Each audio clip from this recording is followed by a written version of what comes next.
Using decorative gravel for landscaping can be both beautiful, low maintenance, and requires no water. But when I say low maintenance, I don't mean no maintenance. In this video, I'm going to show you how you can rejuvenate your gravel bed about every 5 to 7 years. This bed is about 6 years old. It's required almost no maintenance up to this point. But when we zoom in, we can see roots and sticks, pieces of bark, small pine cones, and miscellaneous debris that you find blowing around in the neighborhood. Worse than that, if you look at the edge, you can actually see dirt showing. Since there's no landscape fabric at the edge, the worms work their way up here. And when they come up, they bring dirt with them.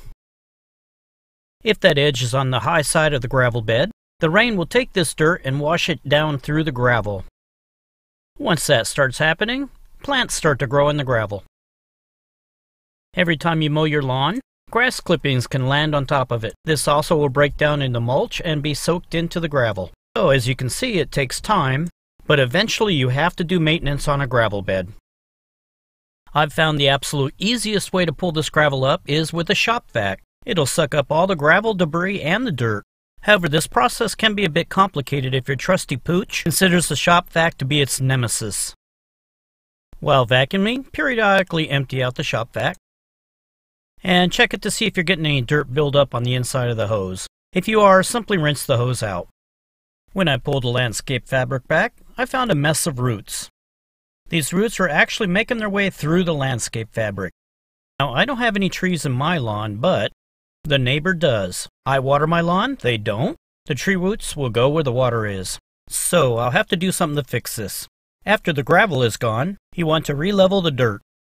And to fix the root problem, I'm putting down a thick layer of plastic. It should prevent the roots from penetrating my landscape fabric. Then put your landscape fabric down. In case you're wondering, why are you putting fabric down when you have plastic down already? It's because plastic is very slick, so the gravel will have a tendency to move around on it too much.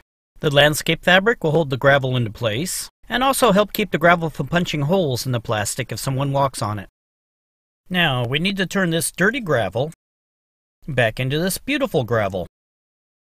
The easiest way to do this is to wash it. I fill a wheelbarrow up with water, swirl the gravel around in it, and then pull it out a little bit at a time. You can see how dirty that water is from the gravel.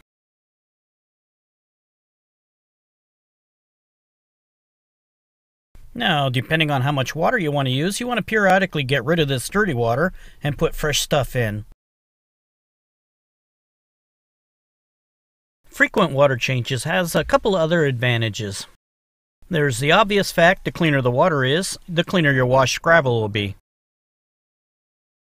Each time you pour it out, that's dirt. But also the stuff that's lighter than dirt, like the sticks and twigs and flowers and stuff, will float to the surface, separating itself from the gravel. When you pour the water out, all this stuff goes with it. When you get to the very bottom of your gravel pile, you're going to have a whole bunch of muck with nice gravel mixed in. To salvage this nice gravel, break out your sifting screen and run water through it. And there you have it. Every bit of saved gravel counts toward the greater good of your project. Finally, after a couple of hours of washing, it's time to put the gravel back.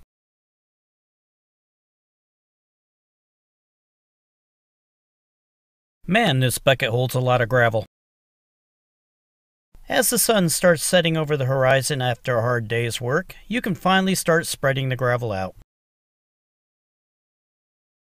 Don't forget to put your statues back, and you're good to go for another 5 to 7 years. Well, happy landscaping, and thanks for watching.